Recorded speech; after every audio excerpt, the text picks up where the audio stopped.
नमस्कार. एआय तंत्रज्ञान आधारित प्रणालीमुळे राज्यात दुसरी नीलक्रांती शक्य असल्याचे मत्स्य व्यवसाय आणि बंदरे मंत्री नितेश राणे यांनी मंत्रालयात झालेल्या बैठकीत सांगितलंय. मत्स्य उत्पादन वाढीसोबतच मच्छीमारांची सुरक्षा ही तितकीच महत्वाची आहे असंही त्यांनी सांगितलं. यासाठी एआय तंत्रज्ञानावर आधारित प्रणालीचा वापर ही काळाची गरज आहे आणि या प्रणालीच्या वापरामुळे राज्यात दुसरी नीलक्रांती शक्य आहे असं त्यांनी सांगितलं. सागरी सुरक्षा आणि मत्स्य उत्पादन वाढीसाठी एआय तंत्रज्ञानाच्या वापराविषयी मंत्रालयात झालेल्या बैठकीवेळी ते आज बोलत होते. यावेळी मत्स्य व्यवसाय आयुक्त किशोर तावडे, महाराष्ट्र प्रगत संशोधन आणि प्रगत कायद्यासाठी दक्षता अंमलबजावणीचे संचालक बी.व्ही. सत्यसाई कृष्णा उपस्थित होते. सागरी सुरक्षा तसेच मच्छीमारांची सुरक्षा हा महत्वाचा विषय असल्याचे सांगून मंत्री नितेश राणे म्हणाले की मत्स्य व्यवसाय विभागाकडून राबवण्यात येणाऱ्या योजनांच्या पारदर्शी अंमलबजावणीसाठी एआय तंत्रज्ञानाचा वापर कशा प्रकारे करता येईल याचा आराखडा तयार करण्यात यावा.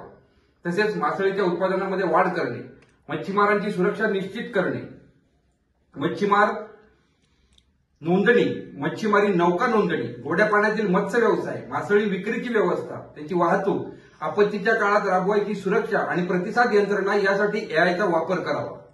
अशा प्रकारच्या सुरक्षा प्रणालीचे एक मॉडेल प्रायोगिक तत्वावर ससून डॉक इथे उभारण्यात यावे. त्याचे मूल्यमापन करून सर्व राज्यभरात ही प्रणाली कशा प्रकारे लागू करता येईल यासाठी चाचपणी करावी.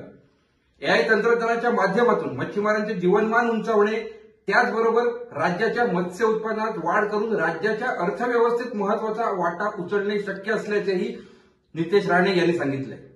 ससून डॉक इथे उभारण्यात येणाऱ्या एआय तंत्रज्ञानावर आधारित सुरक्षा प्रणालीमध्ये मासळीचे मूल्यमापन, आपत्तीच्या काळात मच्छीमारांची सुरक्षा, मासळी आजारांचा शोध घेणारी प्रणाली, एआय आधारित मासळी बाजार प्रणाली, सागरी सुरक्षा, सागरी गस्त, बेकायदेशीर मासेमारीवर लक्ष ठेवणे आणि त्याला आळा घालणारी प्रणाली, मच्छीमार कल्याणाच्या योजनांची देखरेख करणारी प्रणाली आणि त्यांची पारदर्शकता याचा समावेश असणार आहे.